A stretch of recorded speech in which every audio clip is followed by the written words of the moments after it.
September 11th, 2001.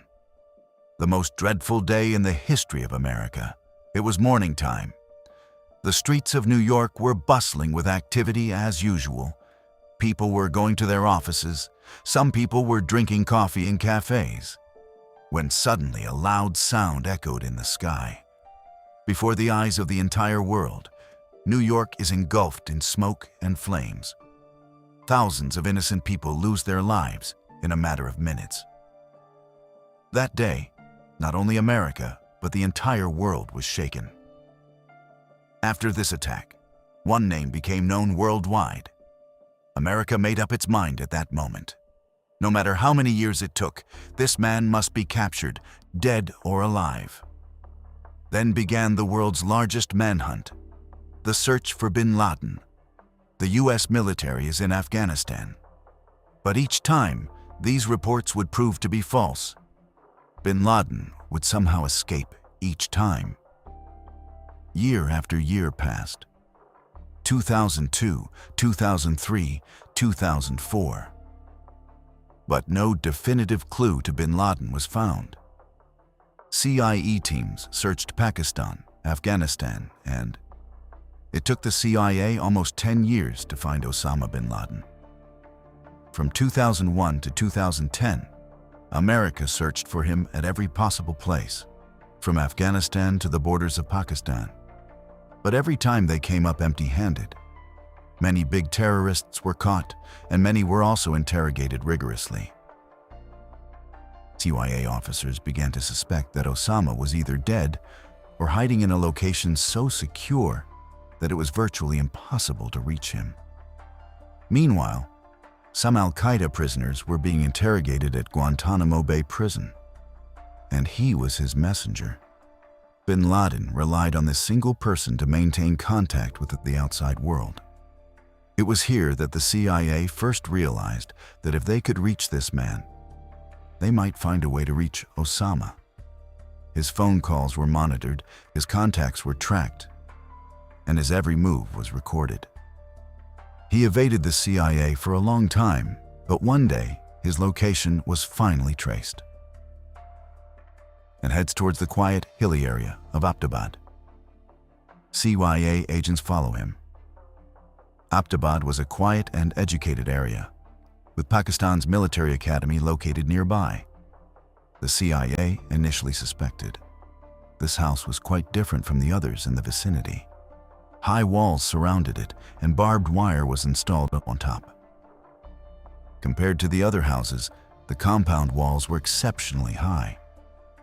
The front boundary wall was about 10 feet high, and the house had no phone connection, no internet connection. The most surprising thing was that the waste from this house wasn't even taken out. It was burned inside, so no one could guess how many people lived inside. The details of the residence were as follows. CIA agents were now convinced that this was no ordinary house, but rather the hideout of a very high-value target. This strange house provided the strongest route to Osama bin Laden. CIA agents then began searching for him.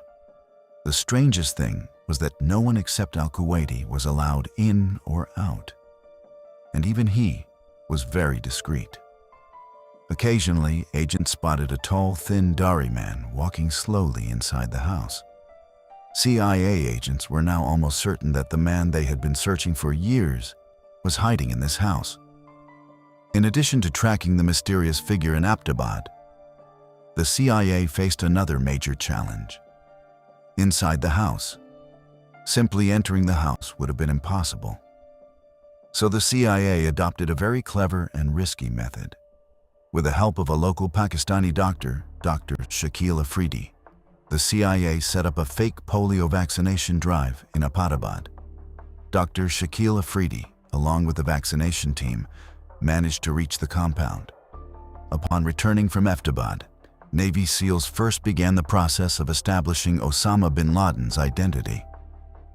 Bagram, Afghanistan. The report arrives within a few hours. The CIA then provides US President Barack Obama with Osama bin Laden's precise location, a complete map of his hideout, and every detail of the entire operation. White House Secretary. After much deliberation and consultation, President Barack Obama approved this dangerous mission. This secret operation was named Operation Neptune Spear. After this, preparations for the Special Forces began. Specially designed stealth Black Hawk helicopters were chosen for the mission, designed to be very quiet and easily detectable by enemy radar. These helicopters operated in the dark night, without any lights and noise. The objective of the mission was very clear: to capture Osama bin Laden if he was found alive, then take him to America, and if he resisted, then kill him there itself.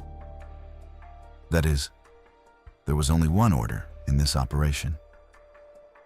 If he was found alive, then it was fine, otherwise kill the enemy there itself. The Pakistani city of Abbottabad was silent. People were fast asleep in their homes. No one had any idea that the largest anti-terrorism operation in history was about to begin in their city. At that very moment, 2 Black Hawk helicopters were hovering over Abbottabad. These helicopters were known as Chalk 1 and Chalk 2. Chalk 2 first began hovering near the main gate of Osama bin Laden's compound. Chalk 2's objective here was to. Similarly, the Chalk 1 helicopter also carried 12 SEALs. This means a total of 24 commandos were sent to capture or kill Osama bin Laden. After dropping off some SEALs on the walkway ahead, the Square 2 helicopter drops off the remaining SEALs near the ceiling of Osama's room. It then returns to its starting position and begins to hover.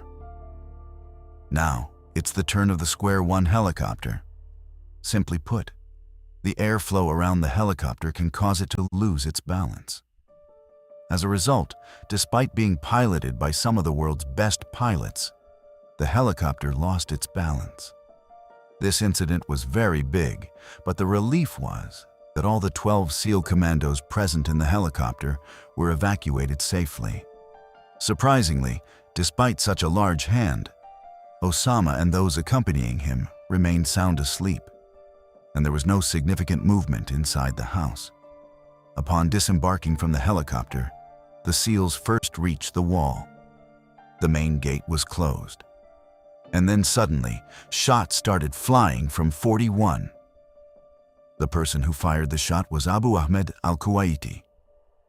At that time, there were 4 people inside the guest house: 2 small children covered with blankets, Abu Ahmed's wife, and Abu Ahmed al-Ku himself. In the retaliatory fire, SEALs shot Abu Ahmed, killing him. His wife then ran out and screamed, "You've killed him!" She did this to prevent the SEALs from firing and to prevent the children from getting shot. By now, the entire team had advanced towards the main building. As they entered the ground floor, Abrar, Abu Ahmed's younger brother, appeared before them. He was accompanied by his wife and children. As soon as the firing began, Abrar's, the entire compound had already been lit, and the SEALs were watching through night vision goggles. In the darkness, Khalid disappeared behind a wall. One of the SEALs on the team spoke Arabic.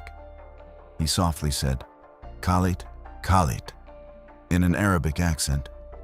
The children on the first floor were secured, and the team moved to the second floor.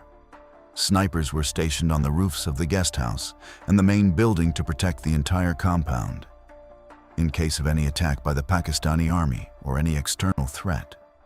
While Osama bin Laden was trying to hide behind his 2 wives, pushing them forward, his wives were calling for him to fire.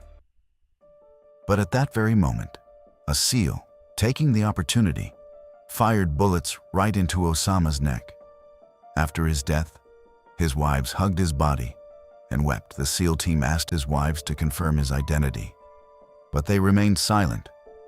Then a 12-year-old girl passing by was questioned, and she confirmed it was Osama bin Laden. A frightened wife then confirmed it. Once the identity was confirmed, The SEALs called their commander, Vice Admiral, on a satellite phone. Upon receiving this news, President Barack Obama and his team, seated in the White House Situation Room, were overjoyed. Shortly thereafter, President Obama emerged to address the nation.